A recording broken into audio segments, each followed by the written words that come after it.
Hi ನಮಸ್ತೆ ಎಲ್ರಿಗೂ. ಇವತ್ತು ಬೆಳಗ್ಗೆ ಸ್ವಲ್ಪ ಬೇಗ ಎದ್ದಿದ್ದೆ. ಪಾಪು ಕೂಡ ಆರಾಮಾಗಿ ಮಲ್ಕೊಂಡಿದ್ಲು.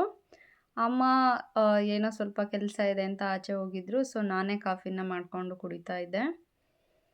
ಸಿಕ್ಕಾಪಟ್ಟೆ ಚಳಿ ಇದೆ, ಆಚೆ ಹೋಗೋದಕ್ಕಾಗಲ್ಲ. ರೂಮಲ್ಲಿ ಹೀಟರ್ ಇರೋದ್ರಿಂದ ನಾನು ಊಟ ತಿಂಡಿ ಕೂಡ ರೂಮಲ್ಲೇ ಮಾಡ್ತೀನಿ. ಅದಾದಮೇಲೆ ಅಮ್ಮ ಬಂದು ಪಾಪುನ ಸ್ವಲ್ಪ ಬಿಸಿಲಿಗೆ ಇಡ್ದಿದ್ರು.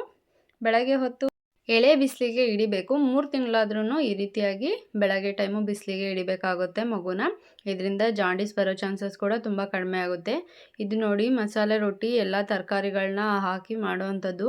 ತುಂಬಾ ಸಾಫ್ಟ್ ಆಗಿರುತ್ತೆ, ತುಂಬ ಟೇಸ್ಟ್ ಚೆನ್ನಾಗಿರುತ್ತೆ. ಇದು ನನ್ನ ಫೇವ್ರೇಟು. ಪಾಪುಗೆ ಕೂಡ ಅಷ್ಟೇ ಎಲ್ಲ ಸೊಪ್ಪು ತರಕಾರಿ ಹಾಕಿ ಇದರಲ್ಲಿ ತಿನ್ನಿಸ್ತೀವಿ.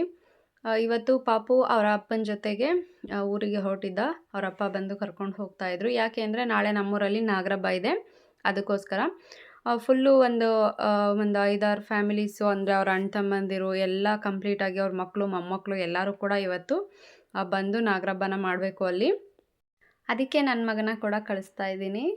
ಮಿಸ್ ಆಗಬಾರ್ದಲ್ಲ ಪಾಪು ಸಣ್ಣವನು, ಏನಾದರೂ ಅದರಿಂದ ತೊಂದರೆ ಆದರೆ ಅಂತ ಹೇಳಿ. ಅವನಂತೂ ಫುಲ್ಲು ಆರಾಮಾಗಿ ಅಮ್ಮನ ಬಿಟ್ಟು ಅಜ್ಜಿನ ಬಿಟ್ಟು ಹೊರಡ್ತಾ ಇದ್ದಾನೆ. ಇಬ್ಬರಿಗೂ ಟಾಟಾ ಬಾಯ್ ಬಾಯ್ ಅಂತ ಹೇಳ್ಕೊಂಡು. ಅವನಿಗೆ ಅಪ್ಪ ಇದ್ದರೆ ಸಾಕು, ಯಾರೂ ಕೂಡ ಬೇಕಾಗೋದಿಲ್ಲ.